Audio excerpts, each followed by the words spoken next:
आज ही Doubtnut app download करें। Doubtnut पर होगा अब आपके सभी मैथ्स, केमिस्ट्री, फिजिक्स और बायोलॉजी डाउट्स का सफाया। बस अपने क्वेश्चन की फोटो खींचो, उसे क्रॉप करो और तुरंत वीडियो सोल्यूशन पाओ। Download now. अगर हम इस क्वेश्चन की बात करें तो इस क्वेश्चन में हमें एक एजर्शन दिया है और एक रीज़न दिया है। उसके बेसिस पे हमें नीचे दिए गए चारों ऑप्शंस में से करेक्ट ऑप्शन सेलेक्ट करना है। तो अगर हम एजर्शन की बात करें तो एजर्शन है हमारा heavy metals and persistent pesticides pass into food chain and increase in amount per unit weight of the organism at successive trophic level। जबकि जो रीज़न है वो है heavy metals and persistent pesticides can be easily metabolized by the organism's body।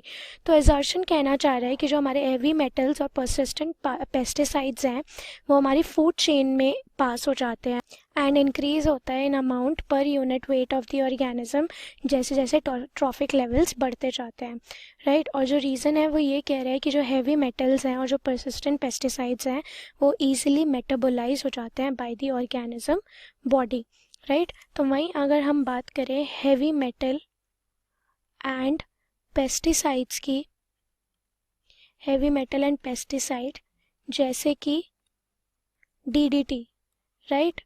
अगर हम एक example consider कर लें जहाँ पे हम जो डीडीटी है अपने क्रॉप फील्ड्स में स्प्रे करते हैं जो कि सरफेस रन ऑफ की वजह से along with rain river water में डंप हो जाता है, फ्लो ऑफ हो जाता है, बह जाता है, जिसकी वजह से जो डीडीटी है वो रिवर वाटर में एक्यूमुलेट हो जाता है। कहाँ पे जाके? प्लांट्स में। हम एग्जाम्पल ले रहे हैं कि जो एक्वाटिक प्लांट्स हैं उनमें डीडीटी पहुंच गया, राइट। फिर उन प्लांट्स को खाया ज़ूओप्लैंक्टन ने, फिर उस ज़ूओप्लैंक्टन को खाया स्मॉल फिश ने, उस स्मॉल फिश को खाया लार्ज फिश ने, और फिर उस लार्ज फिश ने खाया उस लार्ज फिश को खाया फिश ईटिंग बर्ड ने। तो ये एक हमारी फूड चेन हो गई, राइट। हम इस फूड चेन को कंसिडर कर रहे हैं। तो जो डीडीटी की कॉन्सेंट्रेशन होगी वो मिनिमम होगी हमारी एक्वाटिक प्लांट में, जबकि वो मैक्सिमम होगी हमारी फिश ईटिंग बर्ड में। तो इस प्रोसेस को हम बोलते हैं बायोमैग्निफिकेशन, राइट।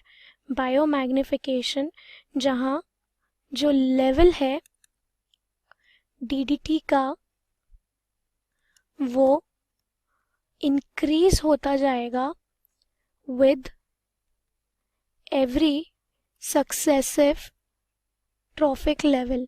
हर सक्सेसिव ट्रॉफिक लेवल के साथ साथ, मतलब जैसे जैसे ट्रॉफिक लेवल बढ़ेंगे वैसे वैसे डीडीटी यानी हैवी मेटल और पेस्टिसाइड्स का जो कॉन्सेंट्रेशन है एक बार फूड चेन में पास होने के बाद इंक्रीज होता जाएगा, राइट। वही हमें यहाँ पे एजर्शन में बोला है। तो हम कह सकते हैं कि जो हमारा एजर्शन है वो तो एकदम करेक्ट है, ट्रू है।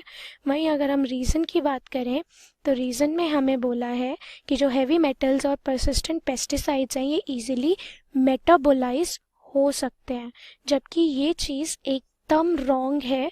यानी रीज़न एकदम रॉन्ग है। क्यों? क्योंकि ये इजीली मेटाबोलाइज नहीं होते हैं। इनका मेटाबॉलिज्म होने के लिए बहुत ज़्यादा डिफ़िकल्टी होती है। क्यों?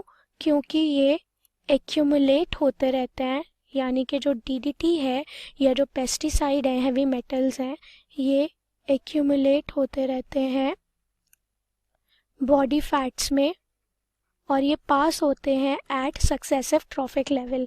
हेंस इनका जो मेटाबॉलिज्म है वो डिफ़िकल्ट हो जाता है, राइट। तो हम कह सकते हैं कि इस क्वेश्चन में जो हमारा असर्शन है वो तो एकदम करेक्ट है, जबकि रीज़न रॉन्ग है। तो इस क्वेश्चन का हमारा जो सही आंसर होगा option C, that assertion is true but reason is false. So the correct answer will be option C. Class 6 से 12 से लेके नीट, IIT, जेईई मेंस और एडवांस के लेवल तक 10 मिलियन से ज्यादा स्टूडेंट्स का भरोसा। आज ही डाउनलोड करें डाउटनेट ऐप या व्हाट्सएप कीजिए अपने डाउट्स 8400 400 400 पर।